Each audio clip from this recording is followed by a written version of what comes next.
for that, samahan niyo po kami kumuha ng buko doon sa bukuhan ng ate ko. Ate, ngayon lang to, di na mauulit. Kasi po, craving satisfied na po kami. Bigla kasi ako napaisip ang sarap kumain ng buko ngayon kasi po sobrang init. Pero good luck na lang sa ubot at sipon. At syempre, hindi naman pwedeng ako lang yung mangunguha ng buko. Nagpasama na rin po ako sa mga cousin ko. Kasi ang boring naman kung ako lang. Ganito kasarap sa feeling na nandito ka sa mountain kasi po kung mag-crave ka ng kung ano-ano dyan ng mga prutas, pwede mong kunin.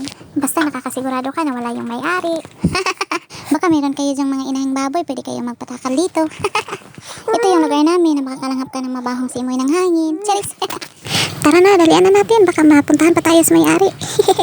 Siyempre, dito talaga tayo sa maraming bunga. Alam nga naman doon kasolang bunga. Pero ang sabi ng tagakit namin, yung mababa lang. Kasi takot na siya malaglag sa maling tao. Charis! Ganito kasarap kapag nasa bukid ka kasi kahit hindi sa'yo, pwede mong kunin. Bantay sarado ka lang sa may-ari. Ay! Ay, pagtarong ha, dili ba kaya? Dili ta mga ubo to. Umulak na lang kay lahi. Di ka na bitang nay. Malusot ka dira.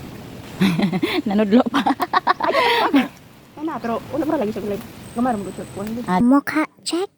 Guys, ready pa naman yung lagayan namin ng buko pero parang hindi kami makakuha nito. Kanang iyahang gusto. Magulang ana.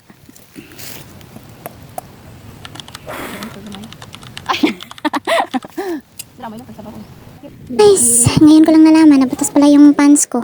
Pero bahala na, uhaw na ako eh.